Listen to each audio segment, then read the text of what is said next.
the megatrends that are shaping the next decade of renewable energies, there are actually four main megatrends. And the four megatrends are technology advancements. So that's in storage, that's in AI, that's in smart grid, that's in all these elements that surround an operations of an existing element, right? So this trend mainly supports that most prices in renewable energy are negative prices today in Europe. It's a little bit secret, nobody really says it, but around 50 to 70% of the energy that is produced in renewable energy is actually never coming out to the grid. So a limited portion comes out to the grid. So that's actually improving the storage, and improving solar is improving a lot. The hydro energy and hydro industry is increasing in terms of transportation, in terms of the big transportations on boating and ships and so on. So the industry is radically trying to change to it. So that's one trend. The next trend is the climate regulatory market that Europe is pushing forward, right? I've been sitting on the European Union Climate Board for the last 8 years, and they're pushing the Scope 1, Scope 2 and Scope 3. And Scope 1 is the element that companies need to have sourced renewable clean energy. So this changes, the mega trend changes the way that renewable investors, how they are positioning themselves. So the 50 to 70% of energy which they cannot get rid of, right?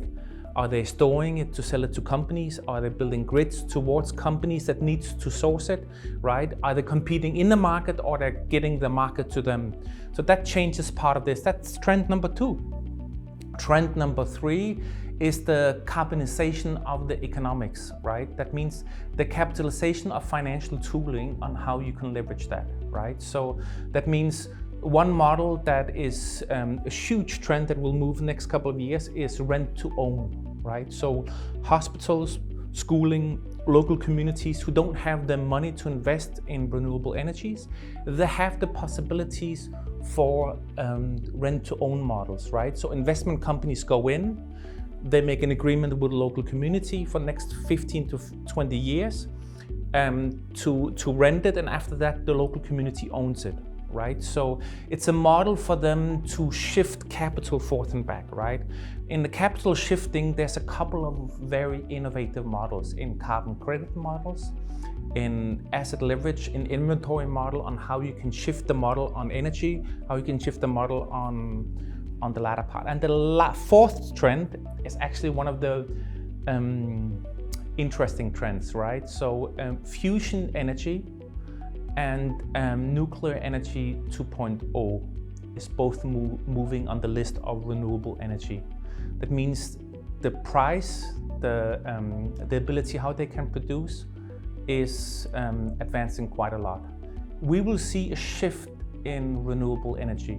Today, renewable energy is increasing, the demand on energy is increasing, but because the demand is increasing and the energy price is so high, there's actually no reason why our energy price in Europe is so high. So this is, now I'm just moving back to the last point. This is the reasons why UK, France is moving towards fusion energy and nuclear energy, because they need to produce low cost energy price for the consumers.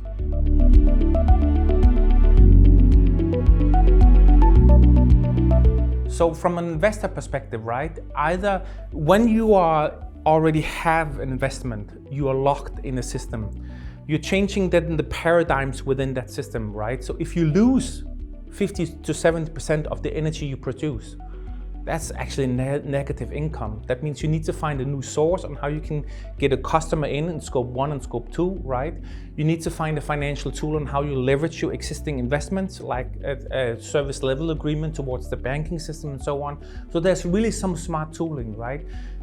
For renewable energy, this is the best time to ever invest, because the options are opening up for you, right? So today, the market in renewable energy is that you produce renewable energy, you lose a lot of it, and then you have an infrastructure. And that infrastructure is a monopoly. And then you have the consumers, they feel they have an option, but their option is not really an option. That means this monopoly that is in the middle, that has 200 to 300% of revenue increase every year is changing. That means that the renewable energy investors have an opportunity to shift the cards forth and back in terms of focusing on scope 1 and scope 2 in the environmental element.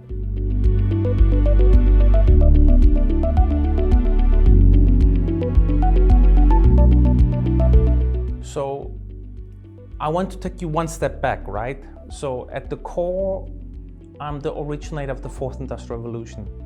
And the fourth industrial revolution, the center of this, people always think it's technology. The center of this is people. Every industrial revolution is driven by energy. Energy drives the price on technology and the adoption price that we can receive, right? So when you think about it, that the core of this is the person that consumes it, we have to consider how do we make energy price today consumable for elderly people, for young people that study, for families that they have energy prices that they can consume. That should be priority number one. Priority number two should be in that equation, how do we make it as renewable and as environment friendly as possible, right? So you hear I have a little bit passion about the future. I believe we live in a good future. I should also say I believe that we live in the most blessed generation of energy at all. We have warm houses, we have electricity all around us. We live better lives than any other generations ever lived before. And we have a bigger energy consumption coming. That means we need to be smart in the way how we consume it.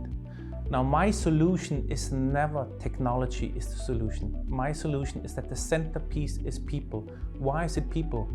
Today, we need to focus on getting more people through engineering schools. Engineering is the backbone of our society for innovation. Engineering is the backbone in terms of how we see what is unseen, what is possible in new ways to source fusion energy, nuclear energy, how we can have superconductors. All of these elements are still a moving bar for us.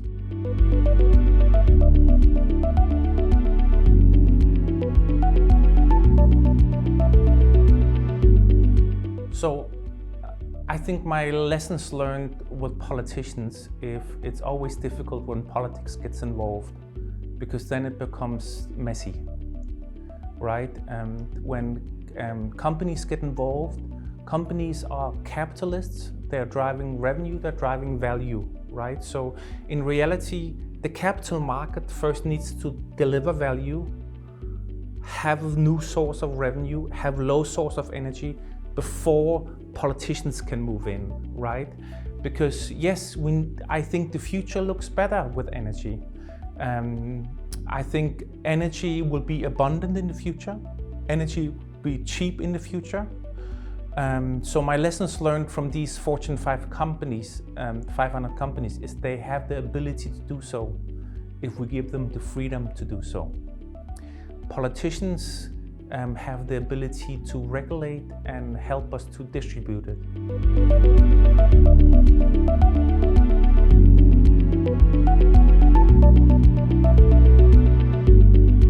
So if they move into existing markets, right? Existing markets have an energy value chain already set up. So they have to find a way how they invest in that energy value chain to make money. If they go to renewable and think, okay, I need to swim upstream. If everybody's swimming downstream, I want to swim upstream. Then they find a new area of competitiveness, right? So they can build solars, they can build windmills, they can build hydro, they can do all of this. And they can do it in a way when they can connect to the consumers directly. If they don't move into existing value chain, that's an opportunity, right? Another part of investment is that they take assets and leverage the assets, right? Today, most investors, they manage assets, right? They don't use it as a leverage tool to add more value to it.